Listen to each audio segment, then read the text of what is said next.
and welcome to the Strong Opinion Hibs podcast. I'm Calvin and I'm joined as always by Jack and Charlie. How are we doing, boys? Very good. Excited for this? I'm good too. Very, very excited as well. Excellent. And tonight we're also delighted to announce that we're joined by Hibernian Executive Chairman Ron Gordon. How are you, Ron? Very well, thank you, Calvin. Happy to be here and joining you and hopefully get a lot of supporters behind the club, which is the idea. Excellent. Thanks very much for your time. Just before we start, Ron, first and foremost, we'd just like to ask, how is everybody at Hibs after the recent COVID scare? Is everybody okay? We're just wishing them good health. You know what? I think everybody's bounced back to some degree. Obviously, COVID, we need the time to kind of get healthy again. And I think it's been good. So I think we're back in good shape and ready to have an important run of games coming up. So, we do have a lot of games in few days over the Christmas season. So it's going to be an important time for the club. So hopefully we'll be in as good a shape as we can be. Good, that's excellent to know. It's really good to know everyone's back to full health and we can get going again and get behind the team for the upcoming fixtures. So our first little segment, Ron, what we like to do is we just like to get to know you a little bit better. Obviously you grew up born in Peru, but then moved to America. But how did your love for football start, the actual sport? Well, I mean, in Peru, that is kind of the national pastime and the national passion. So I started playing when I was very, very young. I mean, I don't know, 4 or 5 years old, and played in my neighborhood and belonged to multiple clubs. And I loved playing. We did a lot of kind of pickup games, 3-on-3, 4-on-4. So I did a lot of that. I probably went to my first professional game when I was maybe 6 or 7 years old, something like that. And I fell in love with just the excitement of the game. It's called the beautiful game, and there's a reason for that. Because in its finest expression, it's just beautiful. The creativity, the artistry, the physical and athletic skill, it just combines a lot of wonderful attributes to make it such a special sport. So I loved it since I was a kid, and I've followed it for many years, and obviously I got much more involved as I moved along in life. And I never kind of divorced myself from the game, even when I came to the United States. When I came to the United States, I was 15 years old, and there was no football. Soccer, nobody played soccer. I mean, at the high school I went to, they didn't even have a soccer team. So I ended up being the kicker on the football team, the American football team. That was the only thing I could kick. But I found obviously a group to play with. I organized a club here in Washington, which is the area where I moved to. And so I had an amateur team that I kind of managed and put together basically. And I did that for several years. I coached. So I've always been somewhat, kind of connected to the game because I love the game. So obviously I on the other side, to make a living, I actually did business. And this gives me an opportunity, Hibs to some degree gives me an opportunity to do business with a passion that I have, which is football. Excellent. So having such sort of being engrossed in football growing up, did you have any football idols that stood out for you? Obviously when you're a kid, you always have your idols. My favorite team was La U, which is in Spanish, Universitario de Deportes. It's from Lima, Peru. It's one of the oldest clubs, although it's been going through a very, very difficult time. And they had quite a few players that I admired, I thought were excellent. Peru, when I left Peru in the late 60s, early 70s, had probably one of its best national teams at that time. And then it actually beat Scotland. I had Cubillas, who I thought was an exceptional player. The guys that I thought, obviously Pelé was great. And, I got a chance when I was growing up to go see guys like Pelé and Garrincha from Brazil. Those guys were always, fantastic. So whenever a team like Palmeiras or Santos from Brazil would come to Lima, I would go to those games. The Peruvian team had a lot of great players as well. Hector Chumpitas he was a captain of Peru, he was a great player. Cubillas was a phenomenal player as well. And growing up, The only problem is he played for Alianza Lima, which was the rival of La U. So, but you always admire great players. It doesn't really matter where they play. You rather they played for your team, but you admire their skill and just ability with the ball and with the game. So it's great. Yeah, of course. Unfortunately, I probably have to admit there's a few Hearts players that are quite good as well. You know what? There are. My cousin Craig Gordon is one of them. He's been amazing. He's been amazing for Scotland, and he's been amazing for Hearts, and he's just terrific. It seems that he gets better as he gets older. Yeah, it's true, like a fine wine. Yeah, he really is. He really is. So good for him. Great for Scotland. Very excited with Scottish football right now. It's on the up and up. The national team is looking great. That was a great result yesterday. Just exciting, really. So all good. Completely agree. So obviously you were involved in business. How did your love for business start? Was it at school? Was it a particular teacher or something, or a class that you took that got you interested in business, becoming a businessman? Or was it something through family, or? It was a little accidental. My parents divorced, and my mother married an American who happened to be in the Foreign Service. So my stepfather is the reason we came to the United States. And he was in the Foreign Service, basically. He was actually in the CIA. So I shouldn't say a secret, but he was in the CIA. So I always thought I wanted to go into, maybe the Foreign Service and be a diplomat and work for the State Department, do that kind of stuff. And, my language skills were good. So I had a lot of things that, but in that kind of transition of thinking what I wanted to do, I started getting involved in the media business. I started doing TV shows and hosting TV shows and doing a little bit what you guys are doing, the podcast thing. But in my day, that wasn't available. So I started getting into the media, and I really saw an opportunity to do more of that. And I had a bit of a skill at it. I think I was fairly good at it in a very basic level. And so I started kind of trending in that direction, and I teamed guys, and we started a production company, a TV production company. And we started that company with $200. Each one contributed $200 to start the company. And we would rent cameras and go shoot stories and edit them. And I would write the stories and narrate them.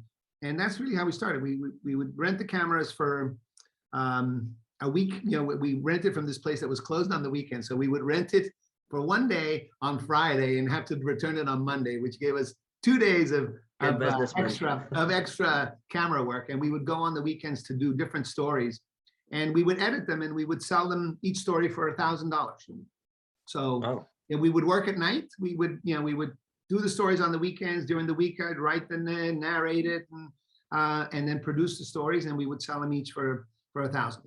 And so we did that for, I don't know, many, many months, until we collected enough money to buy our own camera, and then we started doing it ourselves. And slowly but surely I quit my job and started working for that company full time. And so we started building that company. And about 5 years or so into it, I had the opportunity to buy a radio station, and it was totally bankrupt. It was in terrible shape, and so I bought that. And I didn't have a pot to pee on. I'll tell you that. I had to borrow and scratch to get the money to buy that radio station. But I did it, and to be honest with you, then I got into the broadcasting business and were particularly good at it. I was in the Spanish business, which in the US was a market from a demographic perspective that was booming. And so I just rode that wave, and I was in the Spanish media business for 30 years, very successfully. I probably had one of the most successful privately held companies in the business. I ended up at one point having 15 or so TV stations and several radio stations. And then I exited just when the market, what's happened in media, which you guys are an example of that, is, it just become very pluralistic, right? So anybody can be in the media business. You guys have your podcast.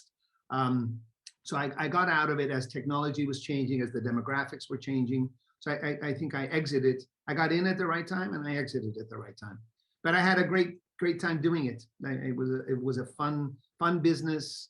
One of the things I love about Hibs too, and I loved about my previous business, you know, I had TV stations, I had radio stations, I did all kinds of different things. But what I love the most is that you can make a difference in people's lives. You know, when you have a TV station, you're a community player. You can make a difference. You can add value to people's lives, and you can be a good citizen and do good things. And I think that comes with a responsibility, of course. And in Hibs is no different. You know, it's a community asset, and you can make a difference in people's lives. You can enrich their lives. You can, you know, do good things. And that's what I love about both the businesses. You know, it's a business that has a sense of purpose and can have a sense of purpose and really make a difference in the communities that it serves. And certainly, you know, Hibs obviously has a long history, but I think what we're going to try to do, hopefully in the many years that hopefully the good Lord gives me many years to be at Hibs, you know, try to really make a big difference and make it as good a club as it can possibly be. So that really leads us on to our next section about why you chose Hibs. For many of us fans, we've chose Hibs due to sort of geographical location and where we've grown up. You know, a lot of my family resides from Leith.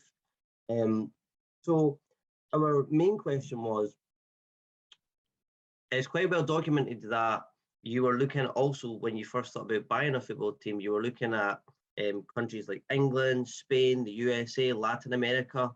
What was it about Hibs that felt so special for you that you thought they were the right team to purchase? And you know what, I would just say this, the more I spend time and the more I'm into it, the better I feel about making that choice, because I really think it's the most incredible club. Yeah, but I'll give you from a practical perspective. You know, when you look at Hibs, really the history, the tradition that it has, then you look at it from a business perspective, that the assets, the real hard assets from a business, you know, the stadium, Easter Road Stadium is a fantastic stadium in a great location. And then it also has HTC, which is 80 acres of potential really for us to really develop something special. And I just saw in Hibs a club that was all about opportunity. You could do some great things at this club if you really kind of focused on it and gave it the love that it needs. Like any club, like anything, it needs attention, it needs love. And you know, that was easy for me to fall in love with Hibs, because it's just a fabulous club. The supporters are great. The history is fantastic. And just the tradition around that club, the essence of the club, you know, there's something about it that is kind of unique, I think, different than other clubs. I mean, because I think there's a real authenticity to it. It's very real. It's not a pretentious club, but you know, people love it. And what I love about it is how people love Hibs. And absolutely, it's easy to love a club like that.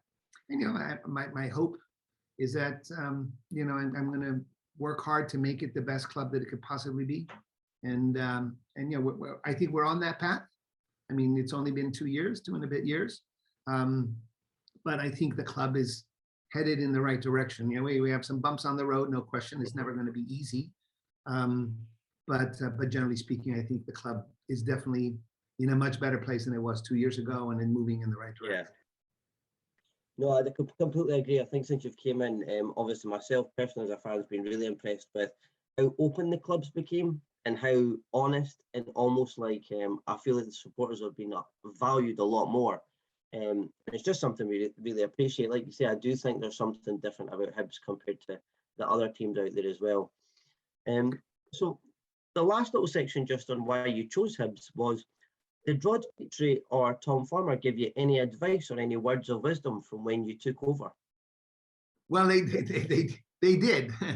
I think probably the one that stays with me the most. I talk to Rod Petrie on and off quite often, and he is a source of wisdom for me and support. So I have a lot of appreciation for the contributions that he made to Hibs. And he had a bit of a rough run at Hibs, but he also had some of the glory moments. You know, winning the cup and doing all that was fantastic. So but more than anything, I absolutely value his insight and just support, basically.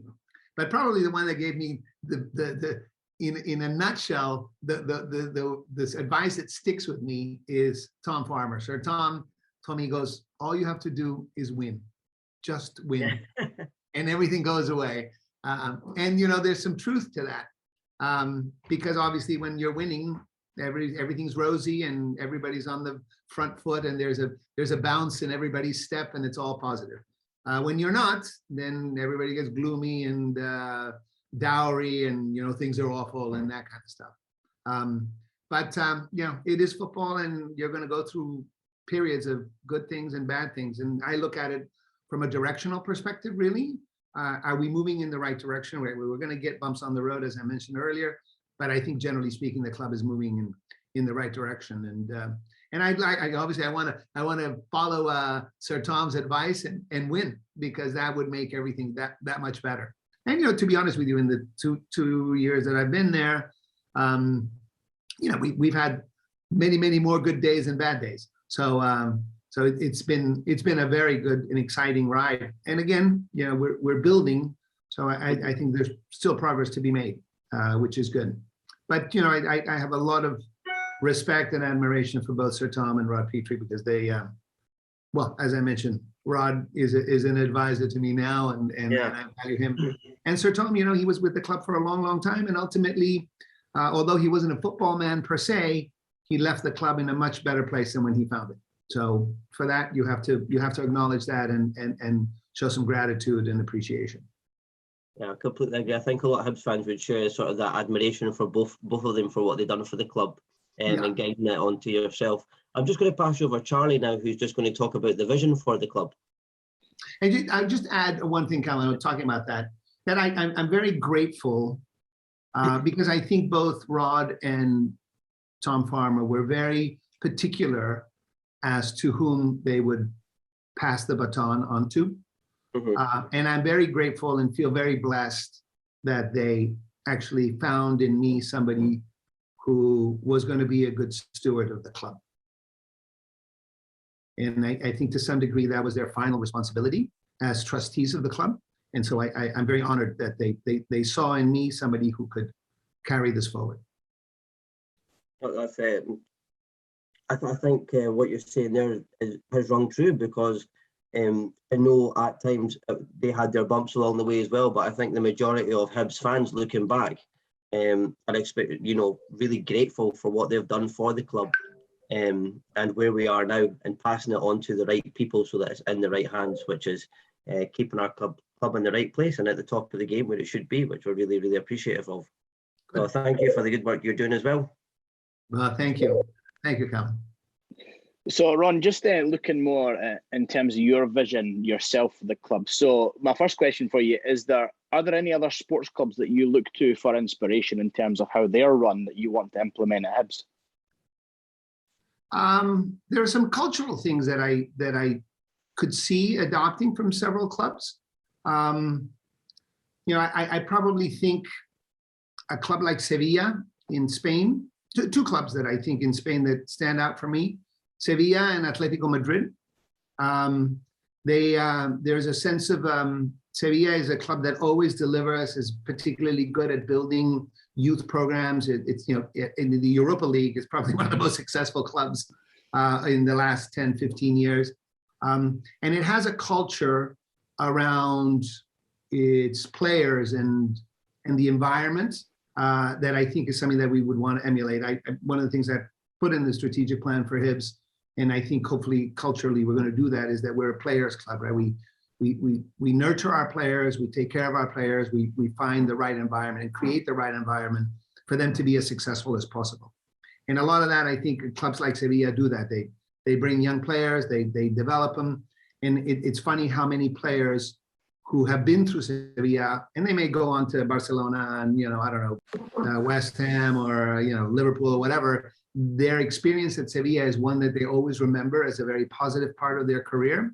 So it's a club that I think has that, and it kind of, it knows it can't compete with Barcelona and Real Madrid at a different level, but it competes, I mean, it's a club that delivers and is a successful club. And so that's one that I think I'd like to kind of absolutely emulate in terms of its kind of culture as a winning club. And then Atletico Madrid is another one that I like, again, from a cultural perspective, because it's a gritty club.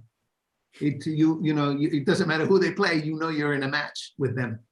They're gonna, and I think sometimes at Hibs I like for us to show that a little bit, and just, it is a game that, and they're gonna give you a game.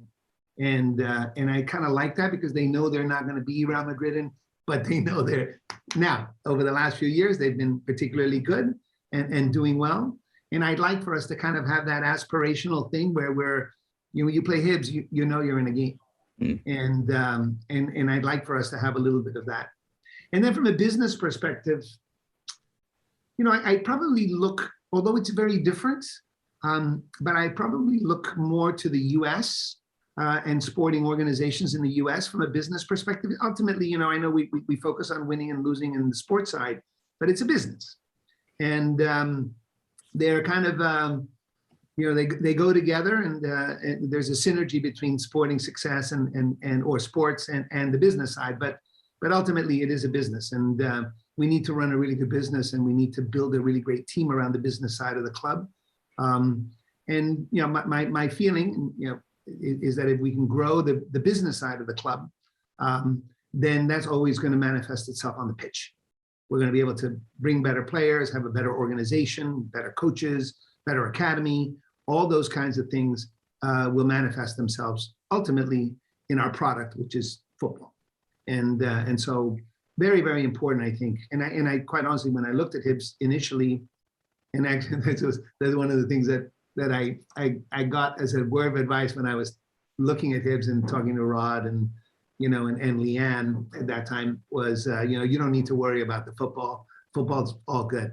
And I looked at the opportunity on the business side. I go, my goodness, we can do a lot of things at this club to make it that much better from a business perspective. And sure enough, 3 months afterwards, we're like a point away from the relegation zone. And you don't have to worry about the football. And my goodness, what's going on here?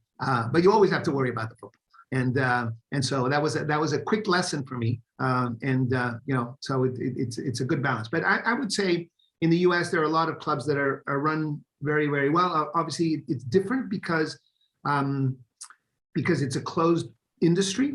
So if you're in a league like the MLS or the NBA or whatever league you're in, it's closed. So it's not like promotion, relegation. You can get a team going up the ranks. That doesn't. The teams own the league, and so they're able to do things as a business unit, as a league, that very hard to do. Although I'm putting a little bit of effort in that area in Scotland myself, but just try to see what we could do as a league. But there, the business practices, the sales, the marketing, the promotions, the game day production, all these kinds of things. I'm not saying everything translates, but ultimately, it's entertainment. You want people to come to Easter Road and have a great time, enjoy themselves, see a wonderful game of football. Hopefully we win, but just kind of give them something that they're going to go, you know what, that was a great afternoon. And that's really what we'd like to do. Yeah, that's great. And in terms of, obviously, we've all suffered through the pandemic. So, Ron, in terms of being the owner of Hibs, how's the pandemic changed sort of your goals and your aspirations? Obviously having lost a season without fans and things like that. How's that affected your plans for the club? I mean, obviously, we to some degree we had to hit pause for a year. It did give us an opportunity. There's a silver lining. You can always look at the glass half full or half empty. I'm a half full guy all the time. So, we took advantage of that. We were able to eliminate some things, clean some things, reset a little bit. The pandemic was not good. The club lost a ton of money that first year. So my timing on that was a bad investment. We lost, quite a bit of money. We've been able to recover because fortunately we had some good insurance. And so that's been good. The government also helped us between the loan facility they provided and the furlough support. This was all good stuff. So, but generally speaking, in terms of moving the club forward, I think we had to hit pause. And we had to make some difficult decisions when you're impacting people's lives. And unfortunately, the business was essentially non-existent because you couldn't have people in the stands. The truth is, in Scottish football, for most clubs, 50% or more of their revenue comes from ticket sales. So, it's not like we're the EPL where, significant amount comes from TV rights and that kind of stuff. So we need to have people in the stands. So that was, I think that was obviously a kind of a, I wouldn't say a step back, but just to stand still for a bit. And then I think since the kind of return to normality, although it's not 100%, but we've done well. And we started to build back the club. You probably noticed we're bringing in a lot more people. We're hiring the key positions, and we're strengthening our overall infrastructure, both from a physical perspective in terms of the investments that we've made in the stadium, but also the staffing. The one thing I would say, and hopefully, attendance is not the way I'd like it to be. I'd love to see more supporters at the stadium. Maybe that's a little bit as an offshoot for COVID. I'd love to get supporters more engaged with the club, coming to the stadium, supporting the team, and just being a little bit more vocal in support of the club. So maybe that's a residual effect of COVID to some degree, but hopefully not, because I know we've been through a rough stretch here, but generally speaking, over the last couple of years, we've played very well in the league. We've done exceptionally well in all the cups. We were back in Europe, which is great. And so we have a lot of good things. So I hope that supporters are getting behind the team. Yeah, definitely. I know for myself, this is the first time in 6 years that I've bought a season ticket. So, I think it's good to see that there are things being implemented, and even if you go up to Easter Road now with the new screens and the HFC on the seats and the kiosks, and there's a lot of good stuff going on there. So, Ron, I'm just going to move briefly into the sort of the squad just now. So, first question for you, are there any Hibs players in particular that have really caught your eye since you've owned Hibs? Well, there are several that I have a tremendous amount of appreciation, respect, enjoy watching them play. I obviously support all the players that we have on the squad, but some have contributed in a significant way. And I could probably mention Martin Boyle would have to be one of them, because he's just exciting and he gives it his all. He's terrific. He's a great guy on and off the pitch, and on the pitch he's exciting. So it's fantastic. I have a sense of just great potential that I see in Ryan Porteous. I honestly think he's just coming into his own. He's going to be a terrific player. We have quite a few young players. Josh, there are quite a few. Kyle, unfortunately a little bit of injury, but we've had a guy that I absolutely, Lewis Stevenson. What a professional. What a terrific guy. Same thing with Paul Hanlon. These guys are, a little bit on obviously they've gone through most of their careers, but they give it their all, and they're just really, really a credit to the club. Their contribution to the club is just amazing. The same with somebody like Paul McGinn, who came in really unassuming, but he filled a need for us and has done a very, very good job. Joe Newell as well. I think I like where the team is. We have some things, we have work to do, so it's not like we're where we want to be, but generally speaking, is good. And Kevin, I obviously he had a very good season last year. This season has not been his best, but I'm very optimistic that he'll come back to play some really contribute and play some of his best football. You go through these streaks sometimes in life. So, and in football, it becomes much more marked because everybody can see it. So all in all, good. And I'm excited really about, getting Chris Mueller in. That was, he's coming in a few weeks, so he'll be there. And I think he's going to add some excitement to our attacking side of the squad, which will be great. Yeah, Ron, I don't know if you've seen on social media after the recent run of form, but there's been a lot of people calling for a change of management, after going through that sticky patch of form. So what would be your response as the owner to fans who are perhaps not on board or need some convincing of Jack Ross? What would you say to them to continue to support him?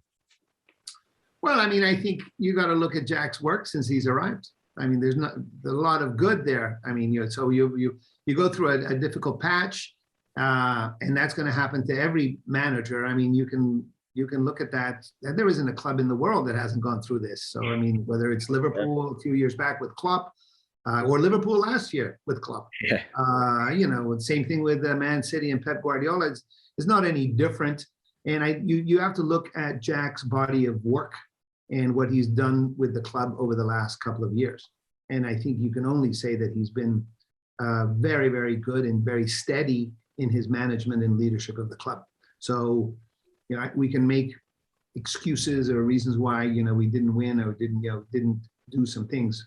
I can give them to you. I mean, obviously, and I think people see that, we've had difficult games, injuries. We've had quite a few little things that have been a little bit difficult, but what I love about Jack is extremely prepared, very thoughtful in what he does, and he doesn't make excuses.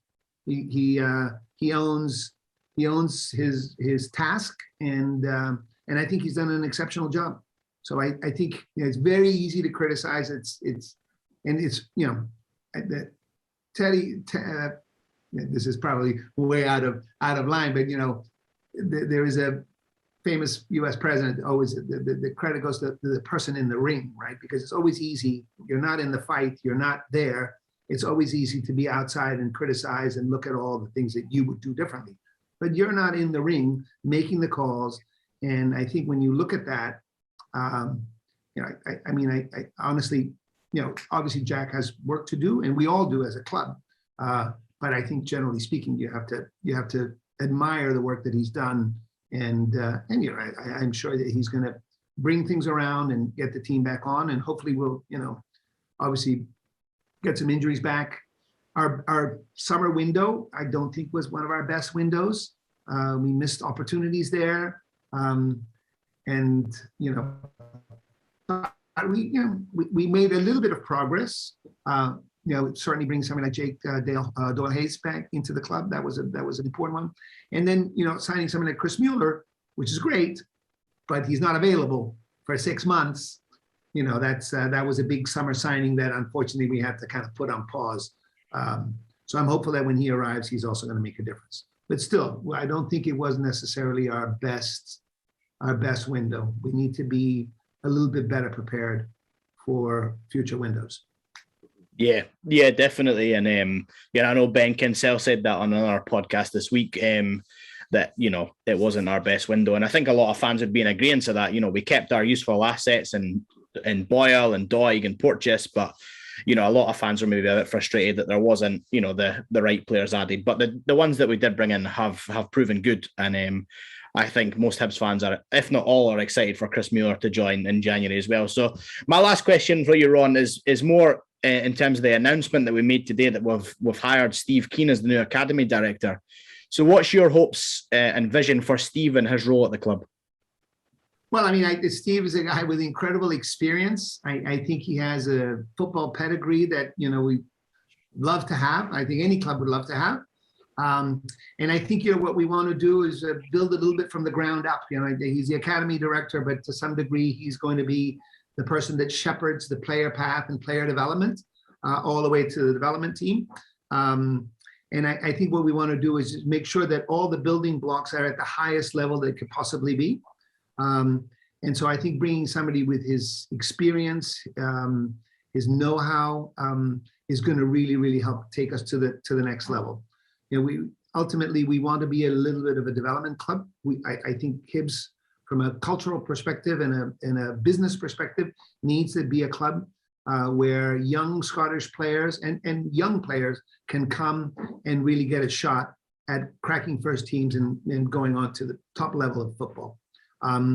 That has been a little bit, it's happened obviously in Hibs history, but it's sporadic. There is no intent in it. There's no continuity in it. And I think what we're trying to do here is build an organization and a football structure that allows players to really kind of develop and move up through the ranks. There are a couple of little we've changed, and kudos to Ben for the work that he's done in terms of reorganizing the football department. But ultimately, probably the biggest step is plugging in a solid development team infrastructure, so that we essentially have a program around 17, 18, 19-year-olds who are potentially first-team players.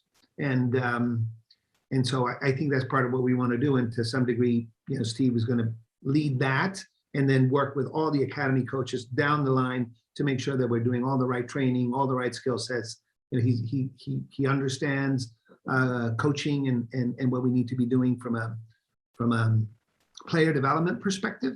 And I think probably some of the things that we need to still refine, although we've had some conversations with him already on all this, is the kind of football that we want to play at Hibs. What is it that what's going to be our calling card as a club on the pitch? And I think we agree that we want to be a club that's always foot forward, aggressive, attacking football. Going back to the whole idea of the beautiful game. We're a beautiful club, and we want to play a beautiful brand of football. So that's a little bit of what we want to do. And I think obviously it's a big appointment. To be honest, I'm excited. So today was a big day for the club in terms of another step forward on the football side. Yeah, definitely. So I'm just going to pass you over to Jack for our last two sections on the. This is the tough part. I can tell you guys. Jack looks like a menace. It's unbelievable. I don't know. I might have to leave. No, this is saving the best till last. So my first. Is that what it is? All right, I love it. So first section for you is the plan for the future, and my first question is, what is your long-term plan for Hibs as a club? Well, I mean, I think Hibs has tremendous opportunity to be. I mean, it's already a fantastic club, but it can be better. And there isn't an area of the club that we cannot improve. We can improve every area of the club. So, for me, it's all about leadership. I was an entrepreneur myself, and I'm very excited about having somebody like Ben come to Hibs. And I think we're very fortunate to have somebody with his skill, his knowledge, his energy, and that was huge for the club. And then build a team at whether it's on the pitch or off the pitch that can really support that and be really at the top level. So my hope is that the club will kind of rise to the top and be a consistent top club in Scottish football. We got to go one step at a time. So we obviously have two very, very big clubs at the top of the pyramid. But there's no reason why we can't be ambitious and move ourselves up on a consistent basis. The thing is to be there year in and year out, is not to be there once and then you're not back there again for 3 or 4 years. No. The idea is to be a top club every year. And for that, you need to build an organization. You need to have consistency and continuity.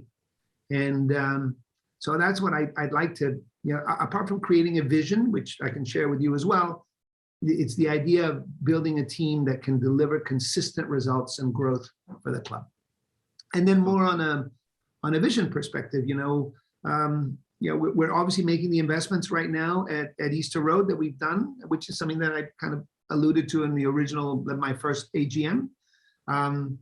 So we made those investments, the screens, the kiosks, we're going to look at doing some things around hospitality, because that's another area where I think, so that whole aspect of the club, the whole Easter Road and building that team, there's going to be a membership scheme that we're working on. We're working on other things that are just going to consolidate the business side and the fan engagement and the communications team with Adam and Matt, and that's all at a different level right now. And just I think we're probably communicating with our fans more than we ever have, which is great. So this is all really, really positive stuff happening at that side.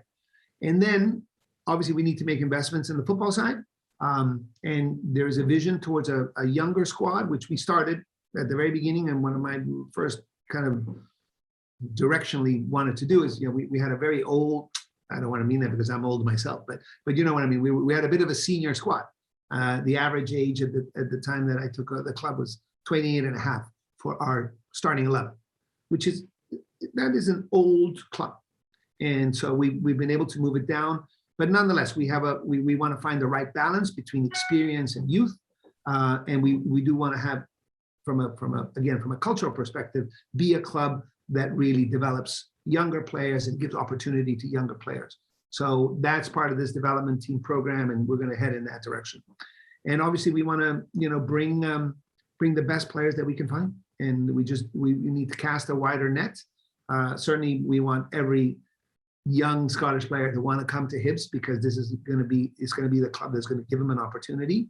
But we want to cast a wider net and just bring the best players that we can to Scotland and to Hibs. And then there's a second part to that, which is the football infrastructure, which it's a little bit early yet, but we're going to start work on that sometime next year. HTC is again, it's an unrealized potential.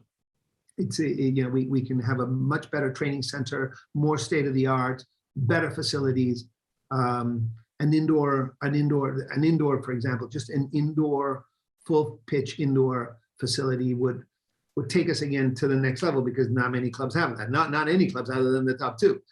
So we would play up there. And from my perspective, it's great for the academy, it's great for the youth, but more importantly, you're a professional player and you come to visit Hibs and you want to play. There's an infrastructure there that says, you know what, this is a real club, at the top end. So we want to be a top club in everything that we do, and that's a work in progress. We're certainly working towards that. The work's never done, so we always need to be improving and doing better. But that's a little bit of a nutshell for me, the vision for the club and how we can move it forward. There's a lot of work to be done, to be honest. We're just getting started, in my opinion, but we've made some progress, and directionally, I think we're headed in the right direction. I completely agree with everything you've said there. I like that about attracting players to Scotland as well. So my next question for you, in terms of plan for the future, is how is the Brighton partnership progressing and developing? And is that going to give player academy opportunities? Or are we going to start bringing guys in on loan? How's that sort of been progressing in terms of the work with Brighton? Well, the Brighton partnership, to be honest with you, has not really in a way that would be meaningful or something that we would look at. I think the concept of having club partnerships or clubs with whom we are able to network and share either insights or resources or a first look is a great idea. In the original concept, the idea was to maybe have 4 or 5 or 6 clubs with whom we would have a sharing of possibilities, right? Whether it's player development or business initiatives or all kinds of different things. And we would have some on the upper end, and we would have some on the lower end, because there are certainly clubs bigger than us, and there are certainly clubs smaller than us. And so the idea was to perhaps cast a little bit of a network, or create a little bit of a network around that. Unfortunately, or the concept and the theory behind it was really, really good, but it's you can put anything on paper, but if you don't make it a reality, it's not going to happen. So these partnerships are, I think, very much along those lines. You want to, but if you don't make the phone calls and you don't make a commitment to sending a player or doing that kind of stuff, then it's not going to happen. So I don't think, I would say the Brighton has been a little bit of a false start. And maybe we need to revisit exactly how we're going to work with that. But conceptually, the idea of having clubs with whom we work is a good one, I think. My original thought was a club in the EPL, which Brighton was it. Perhaps a club in Spain, and maybe a club in Germany, for example. And then obviously a couple in Scotland. We have one in the US that one is one that is a little bit more dynamic. There's more engagement there. Unfortunately, we've sent some players over, so that is happening. But both clubs need to have a commitment to working together, because otherwise it doesn't happen. And the other thing is, life is very busy in football, so that you have 100 different things, and if you have to be thinking of how I got to do that, we need to have these partnerships so that it becomes a very easy thing to execute. So we have a little bit of work to do, but conceptually, I think the idea of having club partnerships is a good one. Definitely, I completely agree. I think I was more intrigued with the Charleston Battery partnership and more interested in the one with Brighton, because obviously I'm more interested in different types of football around the world. So I think it's really good to have that base. So our final segment for today, and it's a bit of my specialist subject, as people could probably tell by my background, is Hibernian women. That's a big interest of mine. I follow the women's team very, very closely. So my first question for you in terms of didn't I meet you at the game? Yeah, you did actually. I was going to bring that up when we talked. You look familiar. You look familiar, but the Spartans game. So my first question for you in terms of Hibernian women is, in the ever-shifting sands of Scottish women's football, obviously Celtic and Rangers have become more professional, started spending a lot more money. What is your vision for Hibernian women in terms of the total setup, and also how it's going to work in terms of the Hibernian women on its own? Well, I mean, I think it's a work in progress, right? We've done already some good things. So, having the game at Easter Road, the derby, and, just doing all those kinds of things, all positive. But how we actually integrate, ultimately, let me just answer the directly, is we want to integrate the women's team into the football program as it should be. The question is, how do we do that in a way that's financially responsible? So I think some work needs to be done on that. To be honest with you, I have had very little visibility because it's been sitting at the Community Foundation. Personally, I think to some degree, Ben is just getting into it as well. We've had very little visibility as to how that's structured and what the finances are and all that stuff. So we're going to begin that work. Actually, I think, if I'm not mistaken, Ben got some documents today just to take a look at that. So we need to see how we transition that in a way that makes sense. But ultimately, we want to incorporate it, and it needs to be a part of the club. It's where it belongs. It's the right extension, and we need to have a women's program at Hibs, and so that's the plan. The question is, what's the best way to execute it? So it may take I think we're going to begin to make the transition now. It's just a question of the finances. I think to some degree is what's the best way to manage that. Because it's been outside our budget. We've never even looked at it. So I think that's probably the biggest challenge. I'm excited about how the team is done. Unfortunately, we lost last weekend or this weekend, but ultimately, it's been exciting to see the progress.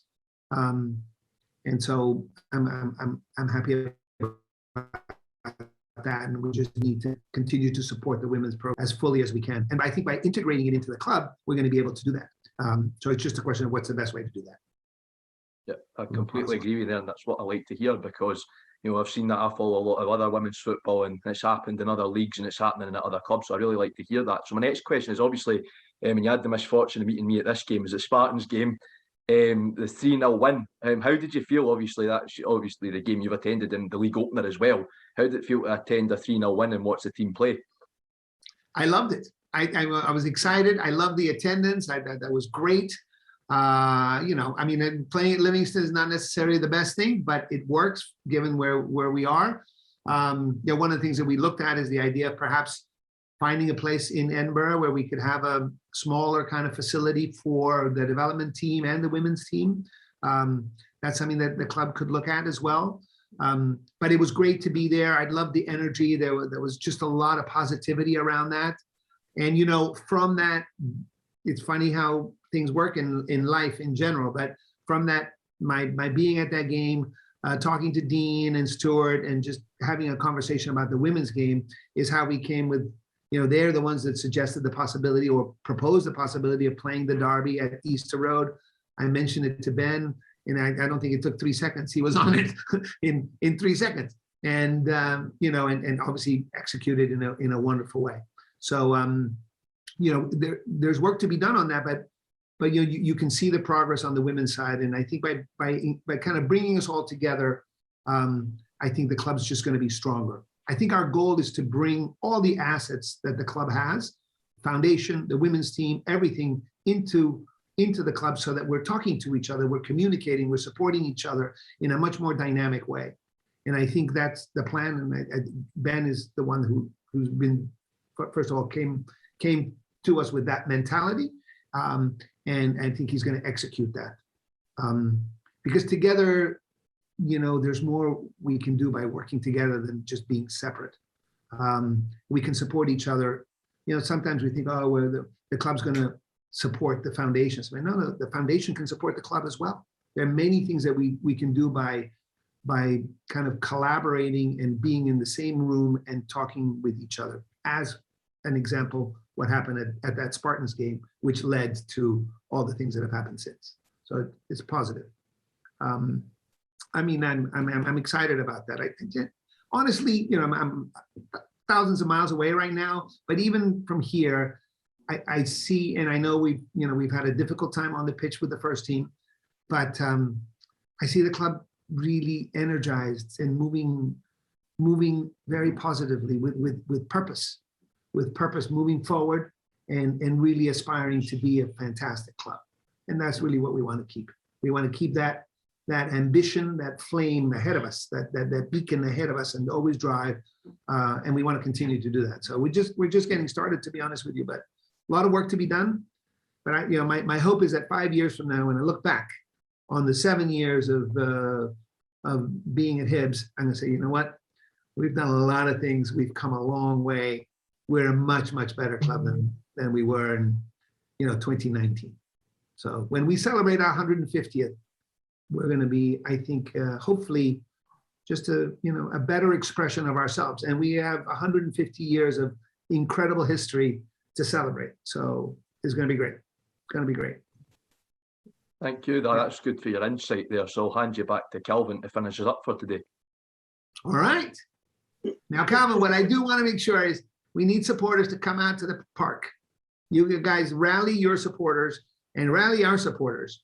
We need people to come to the matches, support the club. We've tried to be creative with our packages and things like that, in terms of this is a new product. Hopefully hasn't gone as well as we would have liked, but we're going to tweak it and work it. We're going to look at different ways in which we can do, but it's amazing. I mean, I don't think I need to tell you guys this, but having the crowd behind you and supporting you makes a difference in the performance and an environment that we created Easter Road.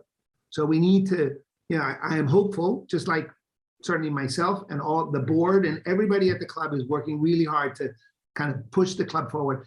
Love to see the supporters kind of just take it to the next level, like we're doing it. We all need to take it to the next level. And it's good to see Clark's comments last night after Scotland's win, on how important it was to have the fans behind them. It makes a difference. It makes a huge difference. And I'd love to see more of that energy at Easter Road. I think it'd be great. It'd be great for everybody, including the supporters, which would be great. So, this is my little ask of the podcast. It's just to make sure that we get our supporters behind us in a real way. I mean, they're behind us already. I know that. Oh, sure. But tangible. Come to the games, support your club, be there. Be present. I think, especially during my lifetime supporting Hibs, I would say now is one of the most pivotal and enjoyable times of actually supporting the club, because it feels like more than a club. And I don't know if lockdowns had an effect on this, because we've obviously spent a lot more time away from the matches, so we've not been there in person.